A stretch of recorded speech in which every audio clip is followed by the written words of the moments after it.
Hey guys, the 24th episode of The Curse of Oak Island Season 12, titled Into the Void, was a tour de force of compelling discoveries, high-stakes excavation, and tantalizing links to centuries-old mysteries.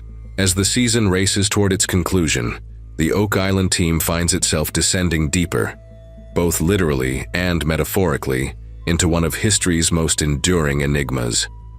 From the dramatic push into the solution channel in the money pit to mysterious artifacts potentially dating back to the 1500s, this episode was a showcase of why this series continues to captivate audiences.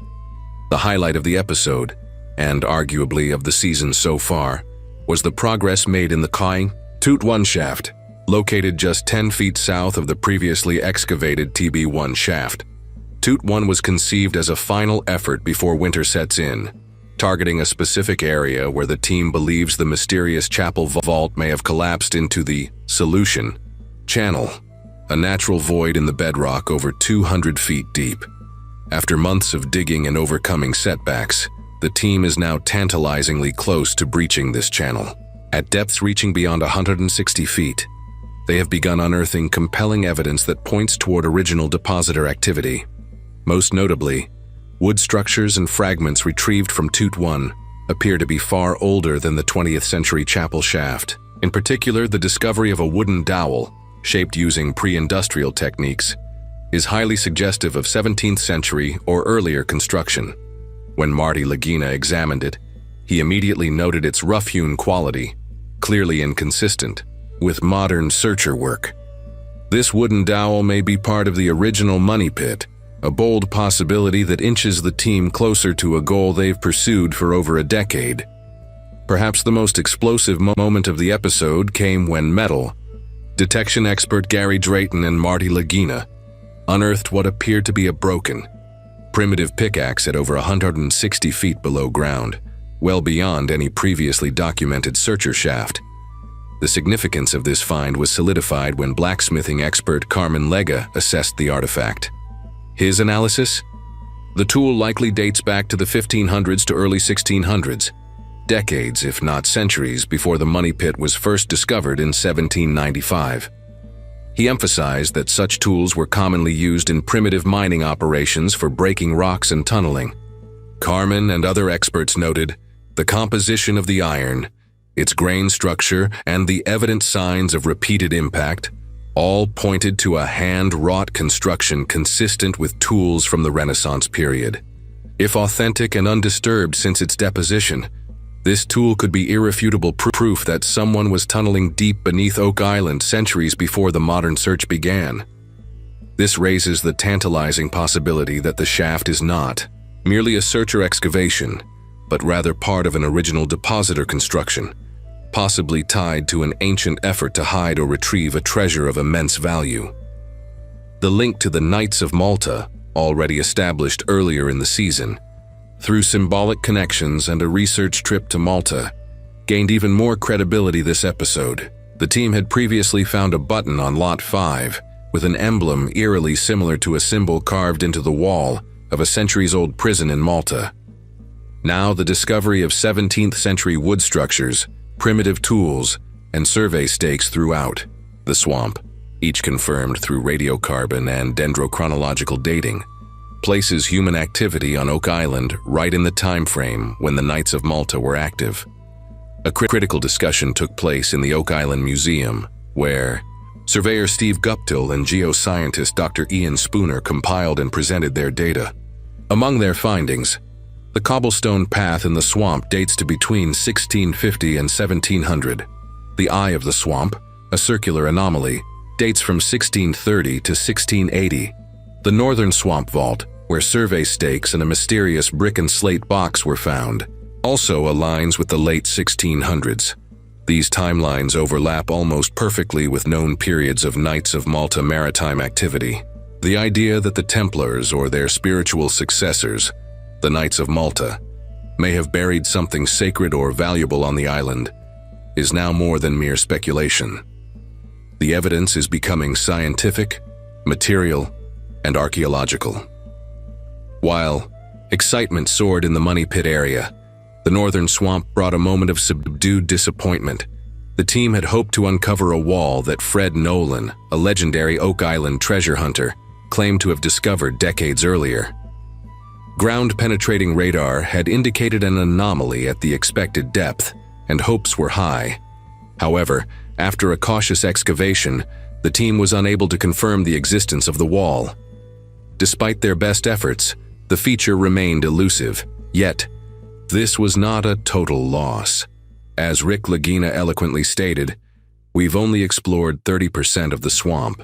In that 30%, the team has found survey stakes, cobblestone roads, and possible vaults, evidence of extensive, intelligent work.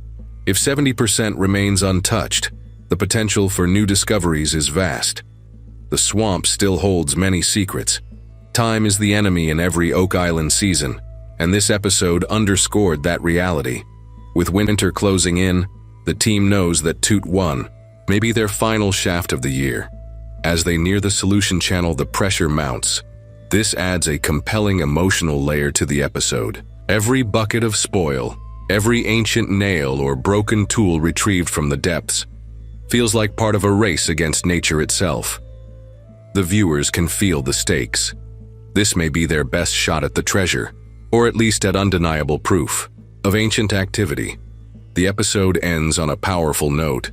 The team is optimistic.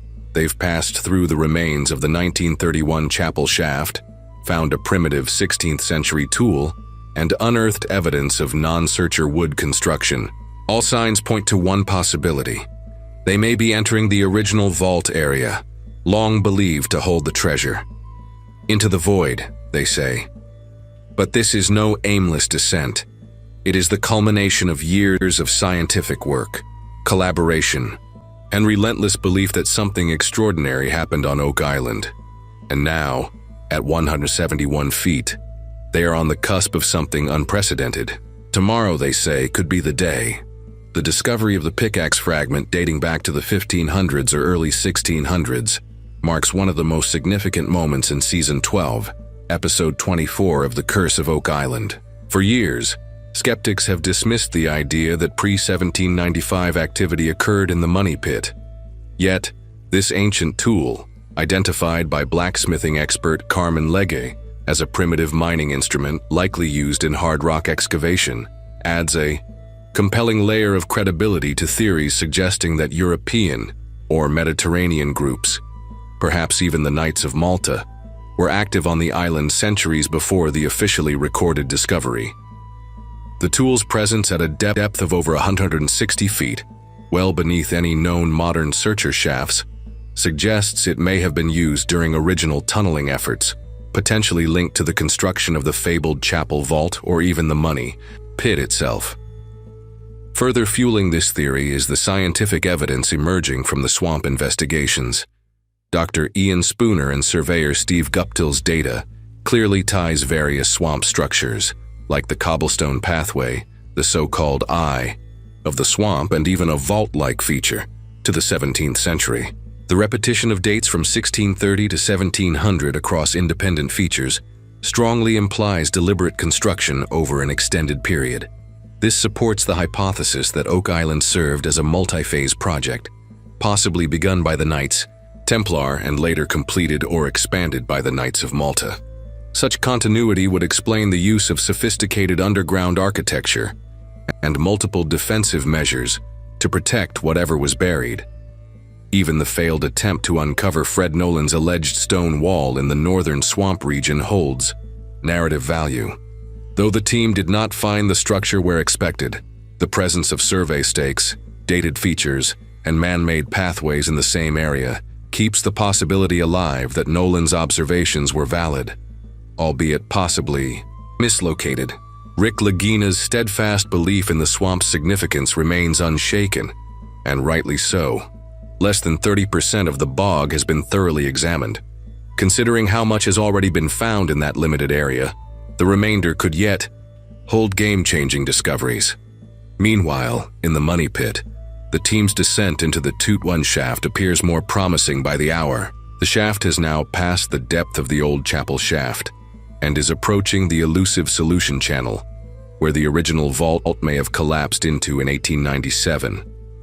with new structural wood emerging, some of it pegged with wooden dowels instead of metal fasteners. The signs continue to suggest original depositor activity. The presence of large metal pieces, possibly from the original chapel shoe, confirms that the team has reached an area previously unexplored by modern searchers, increasing hopes that the treasure, or the definitive evidence of it, is close. The tool fragment and other newly recovered artifacts are especially compelling when seen in the context of the team's recent research trip to Malta. There, they encountered extensive underground systems built by the Knights of Malta, many of which resemble descriptions of Oak Island's subterranean features. The use of similar mining tools in those ancient European tunnel networks strengthens the idea that a technologically advanced and organized group once excavated Oak Island with the same methods. Whether these were the Templars, the Knights of Malta, or another esoteric group, the alignment of archaeological and artifact-based evidence